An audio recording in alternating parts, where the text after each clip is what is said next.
അവന്റെ പേരെന്തായിരുന്നു? എന്റെ പേര് നിബിൻ. നിബിൻ. ഏത് channel? Hot and so TV. ചുമ്മാ അറിയാൻ വേണ്ടി. കാരണം നിങ്ങൾ പിന്നെ ഇത് കഴിഞ്ഞ് ഇടയ്ക്കൊക്കെ എന്നെ വിളിക്കുമല്ലോ. അപ്പം ആളിനെ ഓർത്ത് വെച്ചാൽ എന്നോട് ചോദ്യം ചോദിച്ചവർക്ക് എന്തായാലും പ്രത്യേകമായിട്ടൊരു അവസരം കൊടുക്കാൻ ഞാൻ ഇവിടെ ശ്രമിക്കുമല്ലോ. നിബിൻ, അതെ. ഇപ്പൊ ചോദിച്ചു ചെറിയ പടങ്ങൾ എത്ര നാള് തിയേറ്റർ നിൽക്കും എന്ന്. നമ്മുടെ പടത്തിന്റെ ഞാൻ മനസ്സിലാക്കിയ ഒരെണ്ണം, എനിക്ക് 30 വർഷത്തെ എക്സ്പീരിയൻസ് ഉണ്ട് ഇതിനകത്ത്. ബിഗ് ബോസിന് ശേഷം ഞാൻ എൻ്റെ ജോലി കാലടി ശങ്കര കോളേജിൽ അധ്യാപക ജോലി 5 വർഷം, ഞാൻ ഈ വർഷം റിട്ടയർ ചെയ്യേണ്ട ആളാണ്. 5 വർഷം 1.25 കോടി രൂപയും സാലറി നിസാരമായി എഴുതി കളഞ്ഞിട്ട്. കാരണം അന്ന് ലാലേട്ടൻ എന്നോട് പറഞ്ഞു, നിങ്ങൾക്ക് പലർക്കും അറിയാം, ബിഗ് ബോസ് കഴിഞ്ഞപ്പോൾ ലാലേട്ടൻ പറഞ്ഞാണ് അടുത്ത 2 പടത്തിൽ എനിക്ക് അവസരം തരാമെന്ന്. പക്ഷെ അത് നാളിതുവരെ നടന്നില്ലെങ്കിലും അദ്ദേഹം വലിയൊരു മനുഷ്യനാണ്, പറഞ്ഞ വാക്ക് പാലിക്കും. എൻ്റെ വാട്സപ്പിലുണ്ട്, ഞാൻ ഇടുന്നതിനൊക്കെ മറുപടി അയക്കാറുണ്ട്. തീർച്ചയായും ഞാൻ ഒരുപക്ഷെ നല്ല കഴിവുള്ള ആർട്ടിസ്റ്റാണെന്ന് അദ്ദേഹത്തിന് ബോധ്യപ്പെട്ടാൽ തരുമായിരിക്കും. പക്ഷെ അങ്ങനെ ആ ഒരു പ്രതീക്ഷ വെച്ചുകൊണ്ട് എനിക്ക് ഒരു മടിയും കൂടാതെ എൻ്റെ അമ്മ 2019 മെയ് 23 എന്നെ വിട്ടുപോയി. പിന്നെ അമ്മയെ കാണിക്കാൻ വേണ്ടിയായിരുന്നു ഞാൻ ഈ അവാർഡുകളും അംഗീകാരങ്ങളും ക്ലാസ്സുകളും എല്ലാം എടുത്ത് ഷൈൻ ചെയ്തുകൊണ്ട് നടന്നത്, അമ്മയെ സന്തോഷിപ്പിക്കാൻ.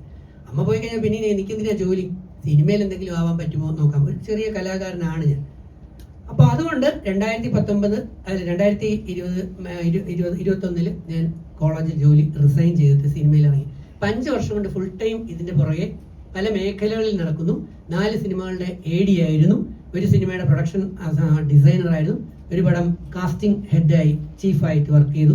അതിലാണ് ഈ അവസരം കൊടുത്തത്. ഇത് പറയാൻ കാരണം, ഈ വിവിധ മേഖലകളിലൂടെ സഞ്ചരിച്ചപ്പോൾ ഞാൻ മനസ്സിലാക്കി വരണമുണ്ട്, എത്ര കോസ്റ്റ് ഓഫ് പ്രൊഡക്ഷൻ എന്നുള്ളതിനേക്കാൾ പ്രധാനം എങ്ങനെ മേക്ക് ചെയ്യുന്നു, എത്ര സ്ക്രിപ്റ്റിന്റെ ബലം, എത്ര ഡയറക്ടർ അത് ഏത് രീതിയിലാണ് മേക്ക് ചെയ്ത് ജനങ്ങളിലേക്ക് എത്തിക്കുന്നത് എന്നുള്ളതിനാണ് കൂടുതൽ ഇമ്പോർട്ടൻസ് ഉള്ളതെന്ന് ഞാൻ മനസ്സിലാക്കി. കാരണം ജനത്തിന് ഇഷ്ടപ്പെടണമെങ്കിൽ, നമുക്കൊരു എക്സാമ്പിൾ എടുത്താൽ, എത്രയോ 100-200 കോടി, എത്രയോ കോടികൾ ചെലവാക്കിയ പടങ്ങൾ വമ്പൻ പരാജയങ്ങളായി അല്ലേ? ഞാൻ പ്രത്യേകിച്ച് പേരെടുത്ത് പറയണ്ടല്ലോ. അല്ലാതെ തന്നെ അറിയാം, സൂപ്പറായിട്ട് വിദേശ രാജ്യങ്ങൾ ഉൾപ്പെടെ ചെയ്ത് വലിയ കോടികൾ ചെലവാക്കിയ സിനിമകൾ ഇവിടെ വമ്പനായിട്ട് പൊളിഞ്ഞു.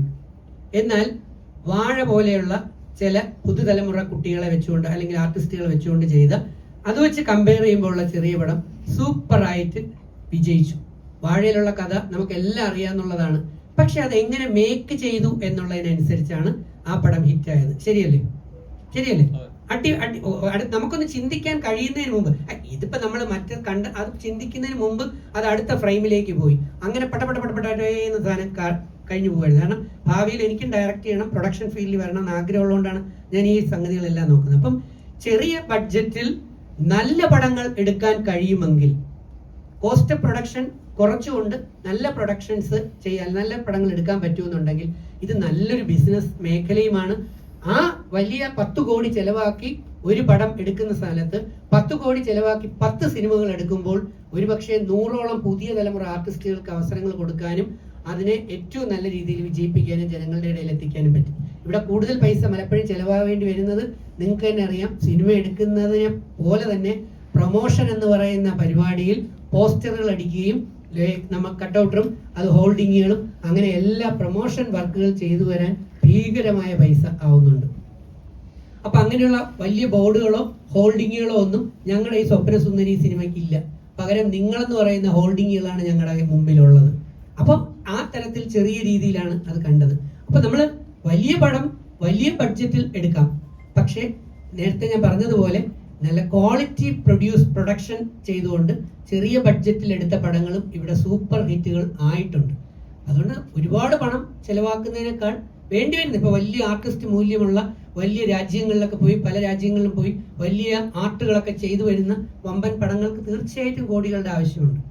പക്ഷെ ഞങ്ങളെ പോലെയുള്ള പുതിയ തലമുറയിലെ അല്ലെങ്കിൽ പുതിയ ആൾക്കാർക്ക് അവസരങ്ങൾ കൊടുക്കാൻ ചെറിയ പടങ്ങളുടെ പ്രൊഡ്യൂസർമാർ മനസ്സ് കാണിക്കുന്നു. അതുകൊണ്ട് ചെറിയ പടമാണെങ്കിലും സ്ക്രിപ്റ്റ് വർക്ക് എങ്ങനെയുണ്ട്, അതിന്റെ മേക്കിംഗ് എങ്ങനെയുണ്ട് എന്നുള്ളതാണ് ഞാൻ കൂടുതൽ ഇമ്പോർട്ടൻസ് കൊടുക്കുന്നത്. ക്ലിയർ അല്ലേ? ജിൻഡോ ഇതിൽ അഭിനയിച്ചിട്ടുണ്ടല്ലോ. ജിൻഡോ ഒരു താരതമ്യേന അധികം പടത്തിൽ അഭിനയിച്ചിട്ടില്ല. അപ്പൊ ജിൻഡോയുടെ അഭിനയത്തെ എങ്ങനെ വിലയിരുത്തുന്നു? ജിൻഡോ എനിക്ക് തോന്നുന്നു ബിഗ് ബോസിന് മുമ്പ്, അന്ന് ഞാനാണ് ബിഗ് ബോസ് കഴിഞ്ഞത്, ഞാൻ സീസൺ 2 കഴിഞ്ഞിട്ട് വന്നപ്പോഴാണ് സാറ് എന്നെ വിളിക്കുകയും ഞാൻ അതിലേക്ക് ചെയ്യാൻ പോകുന്നത്. ആ സമയം ജിൻഡോ ബിഗ് ബോസിന്റെ ആളല്ലായിരുന്നു. പക്ഷെ ജിൻഡോ ആറാടിയ ഒരു സിനിമയാണ്. ജിൻഡോ അഴിഞ്ഞാടിയ ഒരു സിനിമ എന്നുള്ള വാക്ക് ഞാൻ ഉപയോഗിക്കണോ വേണ്ടേ എന്നുള്ളത് ആണ് ഞാൻ രസകരമായ ഒരു ആർട്ടിസ്റ്റ് എന്നുള്ളതല്ലേ. കാരണം നമ്മള് ആറാടിയോ എന്നുള്ള ഒന്നുകൂടി പറയും. എന്റെ മോനെ ജിൻഡോ എന്ന് പറയുന്ന ആർട്ടിസ്റ്റിന്റെ പെർഫോമൻസ് എങ്ങനെയുണ്ടെന്നല്ലേ നീ ചോദിച്ചത്.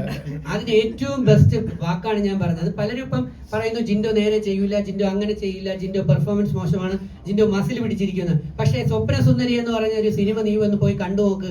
ജിൻഡോയും ഡോക്ടർ ഷിനു ശ്യാമളനും കൂടെ പെർഫോം ചെയ്തിരിക്കുന്ന ഓരോ ഫ്രെയിമുകളും കണ്ടാണ്ടല്ലോ നിങ്ങൾ ഇരിക്കുന്ന സീറ്റിൽ നിന്ന് എണീച്ചു പോകും.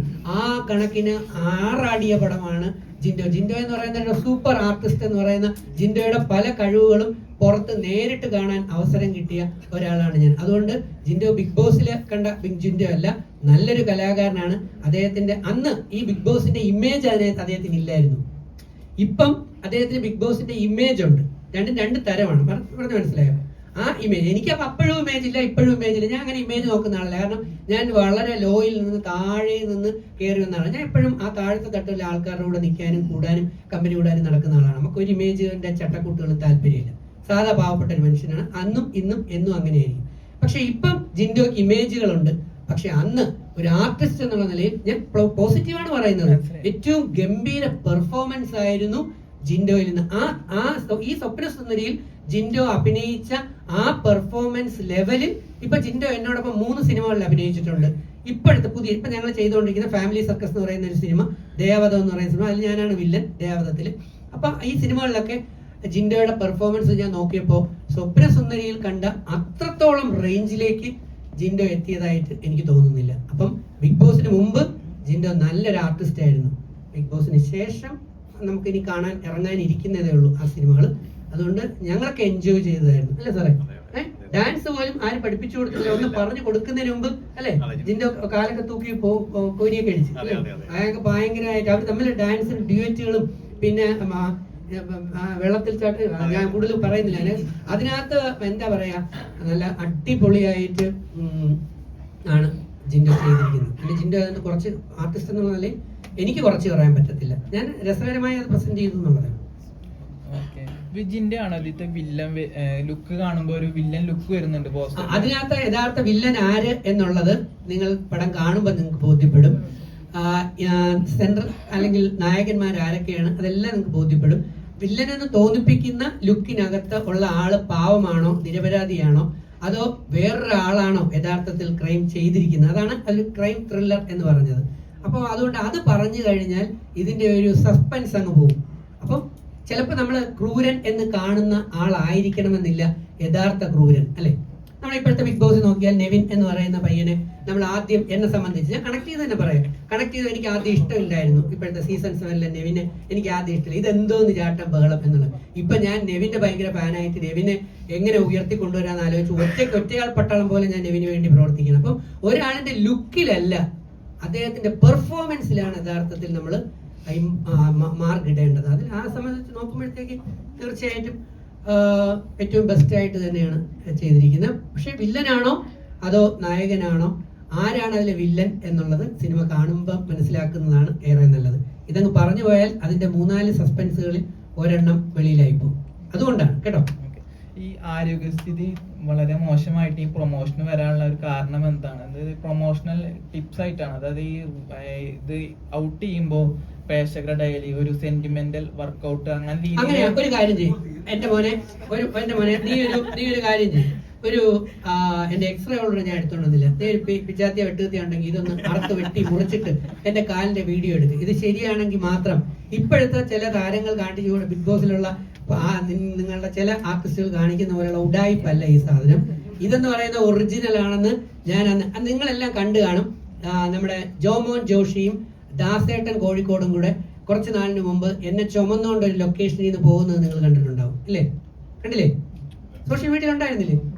ഉണ്ടായിരുന്നു. ഒരുപാട് പേര് കണ്ടു ഇങ്ങനെ തോന്നുന്നത്. തൃശ്ശൂർ ആ ഷൂട്ട് നടന്ന സമയത്താണ്. ഇത് ഉണ്ടായ സമയത്തും വരാനുള്ള കാരണം എന്ത് എന്ന് ചോദിച്ചു കഴിഞ്ഞാൽ എനിക്കൊരു പ്രത്യേകതയുണ്ട്. അതെനിക്ക് അഭിമാനത്തോടെ പറയാം.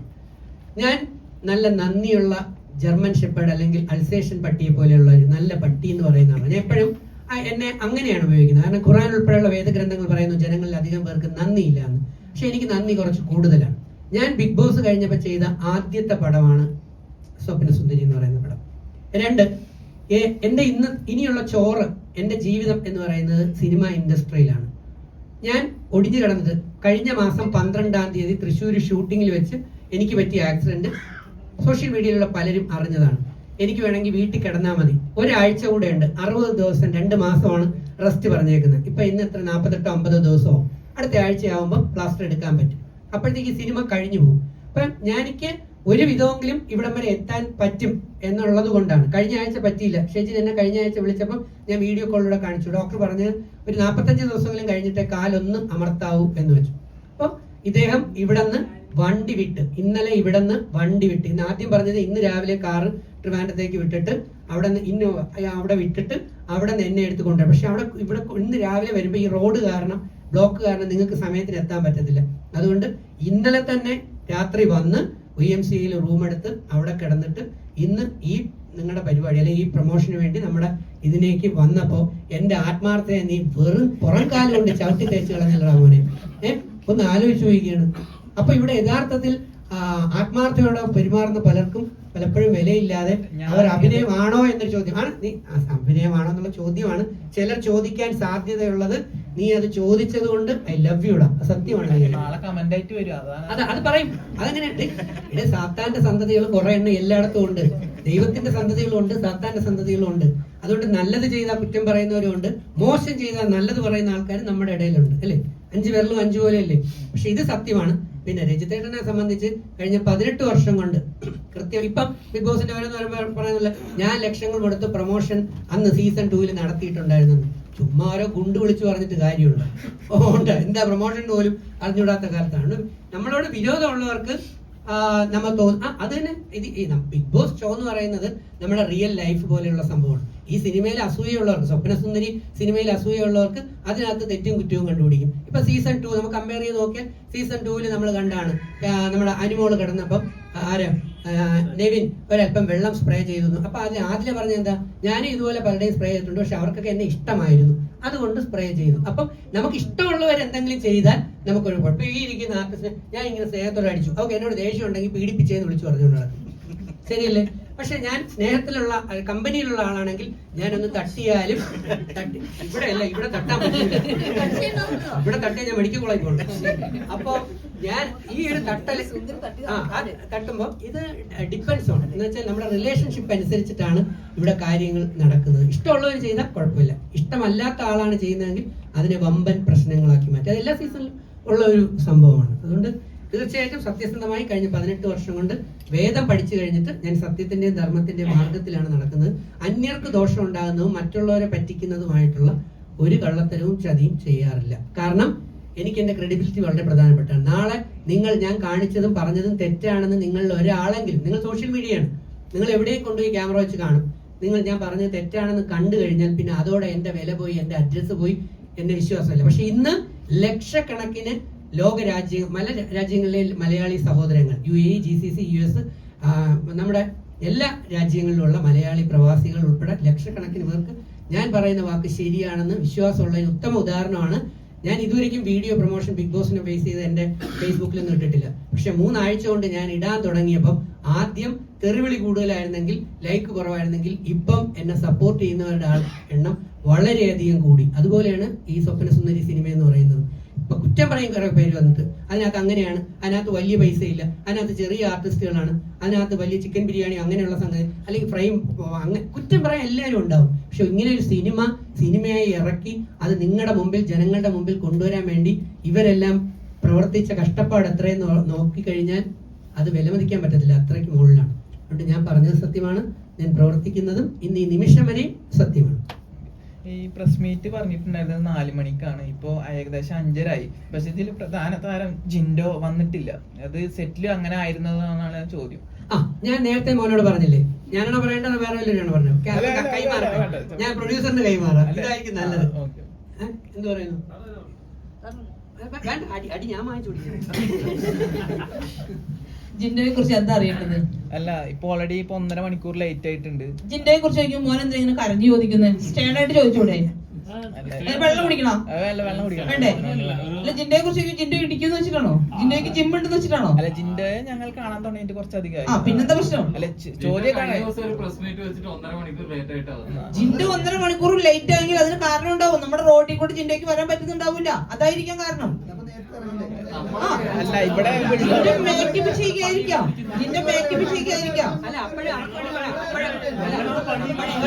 ഇവർക്ക് വേണ്ടി ഞാൻ പറയാം, ഇവര് ചോദിക്കും അങ്ങനെയാണെങ്കിൽ ഒടിഞ്ഞ കാലും കൊണ്ട് തിരുവനന്തപുരത്ത് അല്ലെങ്കിൽ ഇവിടെ നിന്ന് എത്ര നേരത്തെ എത്തിയ നേരത്തെ അവിടെ വരെ എത്തിയില്ലേ? അത് ചോദിച്ചൂടെ?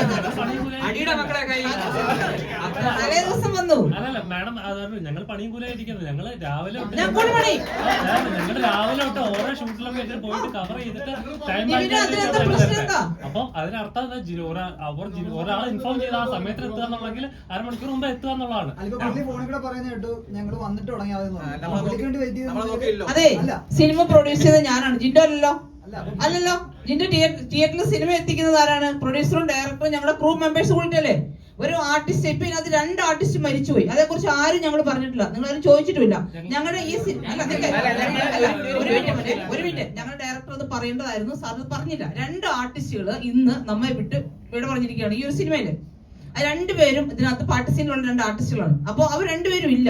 അപ്പൊ നമുക്കൊരാൾ ഇല്ലെന്ന് പറഞ്ഞിട്ട് ഒരാളെ വെയിറ്റ് ചെയ്തിരിക്കാൻ പറ്റത്തില്ല. ഇപ്പൊ ഞാനിപ്പോ ഇതിനകത്ത് പ്രൊഡ്യൂസർ ആണെന്ന് പറഞ്ഞ് ഞാൻ താമസിച്ച് വന്നെങ്കിലും ഒരു പ്രോട്ടോകോൾ ഉണ്ട്. നമ്മൾ 4 മണിക്ക് തുടങ്ങണമെന്ന് പറഞ്ഞാൽ ചിലപ്പോൾ 4:15, 4:30 അപ്പൊ തുടങ്ങിക്കൊള്ളുക, അത്രേ ഉള്ളൂ. ജിൻഡോ വന്നാൽ ഇന്റർവ്യൂ അറ്റൻഡ് ചെയ്യും, ഇല്ലേ നാളെ ഇന്റർവ്യൂ അറ്റൻഡ് ചെയ്യും, അത്രേ ഉള്ളൂ. അതിനകത്ത് വേറെ പ്രശ്നങ്ങളൊന്നുമില്ല. ആർക്ക് വേണ്ടിയിട്ടും ഒരു സൂര്യൻ രാവിലെ ഉദിക്കാതിരിക്കുന്നുണ്ടോ? ഞാനോ ഇവനോ രാവിലെ എണീറ്റ് സൂര്യൻ ഉദിക്കാതിരിക്കുന്നുണ്ടോ? ഇല്ലല്ലോ. സൂര്യൻ അതിന്റെ കർത്തവ്യത്തിലേക്ക് കടക്കും. അതേപോലെ നിങ്ങൾ നിങ്ങളുടെ കർത്തവ്യത്തിലേക്ക് കടക്കും, ഞാൻ എന്റെ ജോലിയിലേക്ക് കിടക്കും. പോരെ? ഇപ്പൊ ജിൻഡോ വന്നാലും വന്നില്ലെങ്കിലും നിങ്ങൾക്ക് വേണ്ട എല്ലാ ചോദ്യങ്ങൾക്കും ഉത്തരം തരാൻ ഇവിടെ ഞങ്ങൾ ഇരിപ്പുണ്ട്, ഉറപ്പായിട്ടും. പക്ഷെ മോൻ ചോദിച്ച ചോദ്യം വളരെ കറക്റ്റ് ആണ്. ഇപ്പൊ ഞങ്ങൾ ഇത്രയും നേരം 3 മണി തൊട്ട് അല്ലെങ്കിൽ 4 മണിക്ക് പ്രസ് മീറ്റ് പറഞ്ഞു. ഈ 4 മണി തൊട്ട് സ്വപ്ന സുന്ദരിയുടെ പ്രൊമോഷൻ വർക്കിനായിട്ട് നിങ്ങളെല്ലാം ഇരിക്കുന്നു.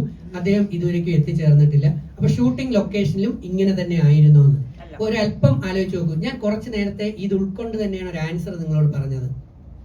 അദ്ദേഹം ബിഗ് ബോസിന് മുമ്പുള്ള ആർട്ടിസ്റ്റ് എന്നുള്ള തലത്തിൽ ഞാൻ പറഞ്ഞു, ബിഗ് ബോസിന് ശേഷമുള്ള ആർട്ടിസ്റ്റിൽ നിന്നും ഞാൻ കുറച്ചു മുമ്പ് കാര്യം പറഞ്ഞതിൽ ഈ ഉത്തരം അതിനകത്ത് കിടപ്പുണ്ട്. മനസ്സിലായി കാണുമല്ലോ? മനസ്സിലായില്ലേ? ഞാൻ തന്നു കഴിഞ്ഞു. ഉത്തരം കൃത്യമായിട്ട് പറഞ്ഞു, അടിച്ചു പൊളി. ഞാൻ ആറാടിയ ആ ഒരു ആൻസർ പറഞ്ഞില്ലേ, ആ ആൻസറിനകത്ത് കൃത്യമായിട്ടുണ്ടായിരുന്നു അദ്ദേഹത്തിന്റെ ആർട്ടിസ്റ്റിക് ടാലന്റ് എത്രയാണെന്നും അതെല്ലാം സംഭവം. അത് ബിഗ് ബോസിന് മുമ്പായിരുന്നു. ബിഗ് ബോസിന് ശേഷം എന്ന് പറയുന്നത് അദ്ദേഹം ബിഗ് ബോസ് വിന്നറാണ്. ഞാനൊക്കെ ബിഗ് ബോസിൽ നിന്ന് തോറ്റ് വെളിയിലിറങ്ങിയ പാവങ്ങളാണ്. അപ്പൊ വിജയിച്ചവരെ നമ്മൾ കുറച്ചുകൂടെ എന്താ പറയുക, ഒരു റെസ്പെക്റ്റിലും കുറച്ചുകൂടെ ഒരു നമ്മളെ അവസ്ഥ അങ്ങനെയൊക്കെയാണല്ലോ. അപ്പൊ അദ്ദേഹം ചിലപ്പോൾ വരുന്ന വഴിയിൽ വണ്ടി ബ്ലോക്ക് ഉണ്ടാവാം, എന്തെങ്കിലുമൊക്കെ റീസൺ ഉണ്ടാവും. അതുകൊണ്ടാണ് നമുക്കിത് മുമ്പോട്ട് പോവാം. നിങ്ങൾ പോകുന്നതിന് മുമ്പ് ആ ആർട്ടിസ്റ്റ് എത്തുകയാണെങ്കിൽ നിങ്ങൾക്കുള്ള ചോദ്യങ്ങളുടെ ഉത്തരം അദ്ദേഹം തരും. അപ്പൊ ഉറപ്പില്ല. അല്ല, അദ്ദേഹം വന്നുകൊണ്ടിരിക്കുന്നത് ഇപ്പൊ മന്ത്രി ഉദ്ഘാടനത്തിന് വരുമെന്ന് പറയുന്ന സമയത്ത് ചില സമയം മന്ത്രി എപ്പോ വരും എന്ന് വെച്ചാൽ നമ്മൾ അതിനു വേണ്ടി ഉത്കണ്ഠപ്പെടാറുണ്ടോ? മന്ത്രി വരുമ്പോ വരും, വന്നില്ലെങ്കിൽ വരൂല. എന്നാലും പരിപാടി അവിടെ നടക്കൂലേ?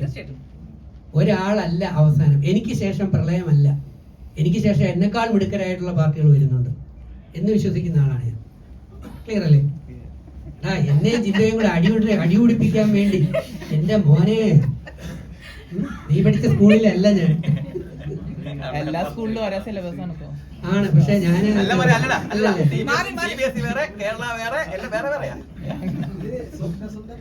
മോൻ ICC അല്ലേ പഠിച്ചത്?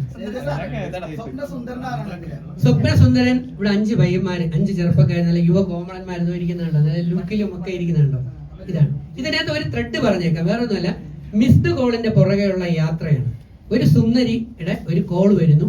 ആ കോള് ഒരു ഇടുക്കി ആ ഏരിയകളിൽ നിന്നുള്ള ഒരു സുന്ദരിയുടെ, ഈ 5 സുന്ദരിമാരിൽ ഒരാളിന്റെ ഒരു മിസ്ഡ് കോള് ടൗണിൽ കൊച്ചി ബേസ് ചെയ്തിട്ടുള്ള ഒരു സുന്ദരന്റെ ഫോണിലേക്ക് വരുന്നു. ഈ ഫോണിൽ നിരന്തരം അദ്ദേഹം സംസാരിക്കുന്നു. പക്ഷെ ആളിനെ കാണാൻ പറ്റുന്നില്ല. ഈ ആളിനെ അന്വേഷിച്ചുള്ള ഒരു സുന്ദരന്റെ, ആ സുന്ദരന്റെ യാത്രയാണ്. ഈ സുന്ദരിയിൽ എത്തിച്ചേരുമോ അതോ വേറെ സുന്ദരികളിലാണോ എത്തിച്ചേരുന്നത്, അതോ അദ്ദേഹത്തിന് പണി കിട്ടുമോ? ഇതാണ് ഇതിനകത്തൊരു മെയിൻ ത്രെഡ് പൊയ്ക്കൊണ്ടിരിക്കുന്ന ഒരു സാധനം. ഇതിലൊക്കെ എന്ത് വെളി പറഞ്ഞാലും ഇപ്പം സുന്ദരന്മാരുണ്ട്, ഏത് സുന്ദരനാണ് തേപ്പ് കിട്ടുന്നത് എന്നുള്ളതെല്ലാം സിനിമയിലൂടെ നിങ്ങൾക്ക് വ്യക്തമായി കാണാൻ പറ്റും. അത് യാതൊരു സംശയമില്ല. അതേപോലെ പറഞ്ഞതെന്ന് ചോദിക്കുകയാണ്, അതിപ്പം സിനിമകളില് കഥകളാണ്, സ്ക്രിപ്റ്റുകളാണ് എന്റെ സോൾ എന്ന് പറഞ്ഞു. അപ്പം പക്ഷെ ഇപ്പോൾ നടക്കുന്ന കണ്ടോ ഞാൻ പറഞ്ഞില്ലേ ഓൺ ദി വേ ആണ്. ഇപ്പം സിനിമകളിൽ കഥയാണ് പ്രധാനം. പ്രേക്ഷകർ കഥകൾ കാണാനായിട്ടാണ് തിയേറ്ററിൽ വരുന്നത്. അപ്പം ഒരു 150 രൂപ കൊടുത്ത് തിയേറ്ററിൽ കിടന്ന പ്രേക്ഷകനെ കാണുന്ന സിനിമ എന്റർടൈനിങ് ആയിരിക്കണം. എന്റർടൈൻ ആണ്, അതാണ് പറയുന്നത്, മേക്കിങ്ങിലാണ്. അതെ. നല്ല കഥ, നല്ല സ്ക്രിപ്റ്റ്, പക്ഷെ മേക്കിംഗ് ബോറായി പോയാൽ തീർന്നില്ലേ?